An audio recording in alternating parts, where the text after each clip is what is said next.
Hello. Welcome back to the Brantford Life. My name is Umayma Suhail. And my name is Leah Langridge. Today we're discussing harm reduction in Brantford.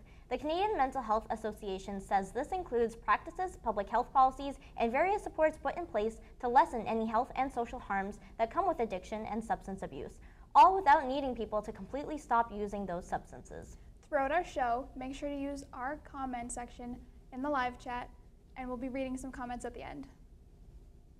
Now, let's head outside to our roving reporter downtown and see what people know about harm reduction.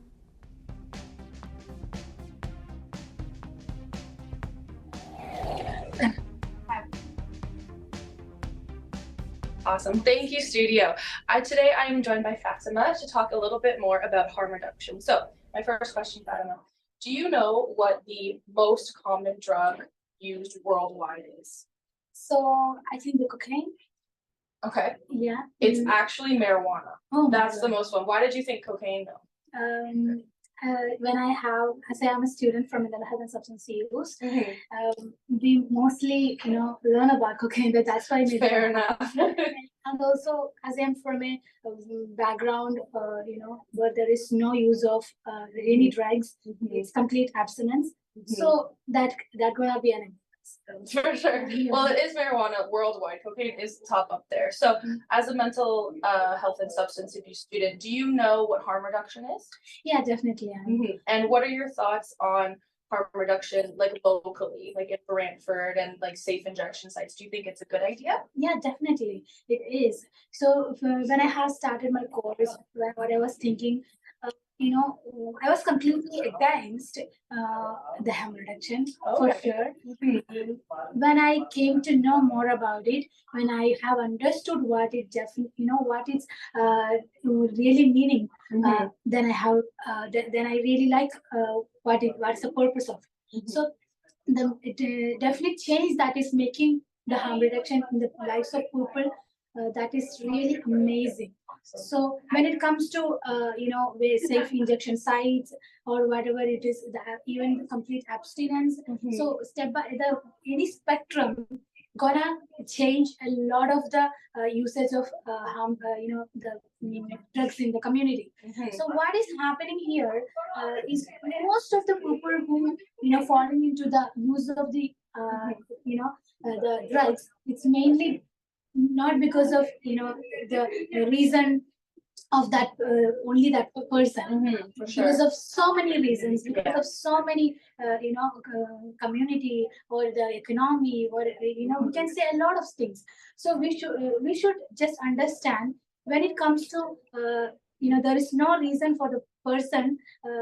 We should consider it as escaping them from that is a big responsibility of the community. So do you think a good idea in communities is to have harm reduction sites and things like that? Yeah. So when it is a kind of whether there is a controversy in the community, it is a kind of compassion to the person. So what we are showing is just considering the person. We are just giving respect to the rights of the person. Absolutely. So that's how we are dealing with the reduction of the harm and we are users of the drug. So apart from just ignoring them or just negating them, we are just making some opportunity for them to recover from the problem in such a way that it's such a wonderful. I just, as a mother, when I think about this harm reduction, it's such a love and treatment. Amazing. Thank you so much. This has been Alexa Ford. Back to you. Thank you, Alexa. The quiz results really make me wonder if there's enough education about substances in Ontario. For sure, and I think it's always nice to hear what students think. Stay tuned. We have much more coming up after this message.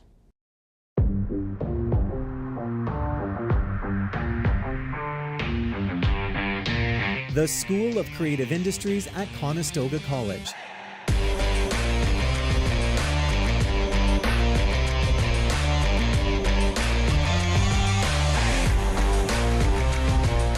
17 versatile programs where animators, communicators, designers, and technicians develop compelling content to entertain us, to inspire us, and drive business in a digital world.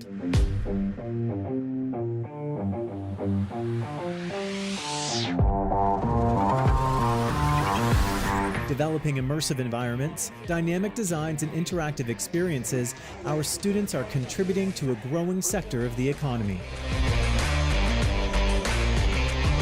Through collaboration and creativity, we are building the future.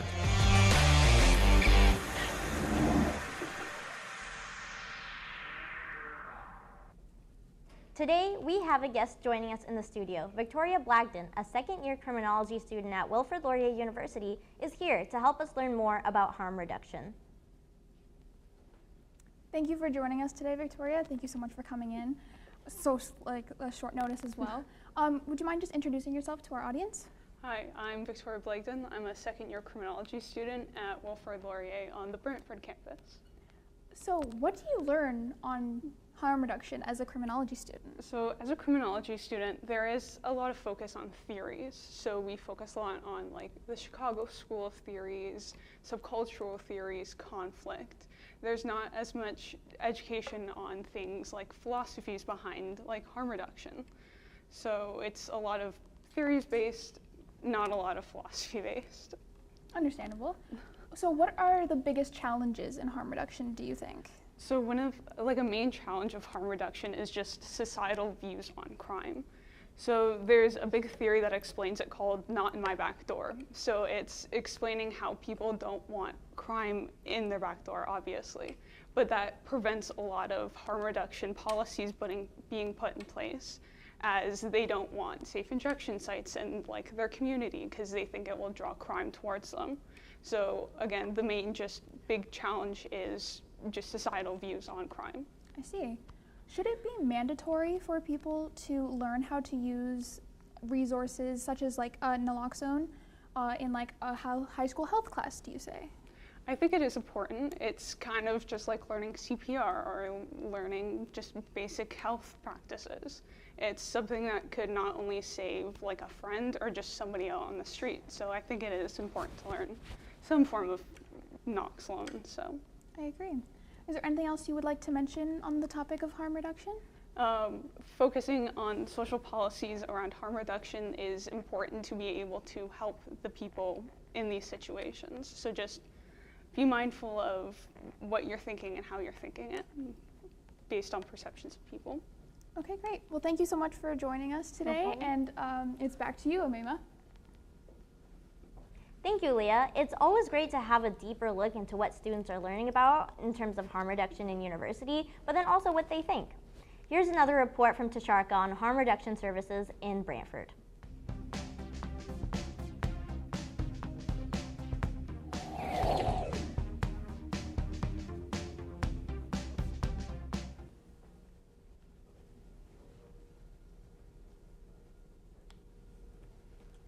The Government of Canada states that in 2023, there was an average of 21 deaths per day due to opioid overdoses. In 2022, Brantford Brant's rate of emergency department visits for opioid overdoses was 2.3 times the provincial average. To look for a solution, many people look to harm reduction. What is harm reduction? Harm reduction includes the use of naloxone, harm reduction supply kits, safe injection sites. In a tweet about harm reduction in Brantford, Sarah Dower tweets, "Imagine a Brantford where everyone had a home, where we had a safe supply and comprehensive harm reduction, and no barrier access to treatment and recovery. Damn, I might be out of a job." Brantford has several locations in places such as St. Leonard's Community Services, Rosewood House, or Salvation Army Booth that give out free naloxone kits and help you learn how to use them. Naloxone, also known as Narcan, helps stop an opioid overdose. It is FDA approved and has very little to no side effects. Harm reduction supply kits can include safe injections, safe smoking or snorting supplies, safe sex supplies, and a lock zone. Brantford is looking to eventually getting its own site for a safe injection site. There have been 0 deaths ever reported at a safe injection site, as there are places where those who suffer from opioid addictions can use safely and stay alive. These sites also prevent people from discarding their syringes in parks or otherwise. Resident John Moore opened a petition in 2019 to open a safe injection site in Brantford. On the petition, he stated their struggle and having had 3 people die in his arms in Tim Hortons. Opioid crisis is real and it affects many of our neighbors here in Brantford. This has been Tusharka Tyagi reporting for the Brantford Life. Thank you, Tusharka. Naloxone can quickly reverse the effects of an opioid overdose, and it can restore breathing pretty quickly. You can always pick up one of these kits, these naloxone kits, at your local pharmacy for free. For more information, speak to a local pharmacist as well. Thank you for joining us today. It's always great to see that there are so many resources available in our community. And of course, these can help a lot of people. Finally, let's take a look at our live chat. Savannah says, episode 3, woohoo. It's always great to have a lot of people look forward to our show. Thank you for coming. So thank you all for, of course, tuning in to this episode of The Brantford Life. Subscribe to our channel and follow us on Instagram and Twitter for updates on our last show. See you next week.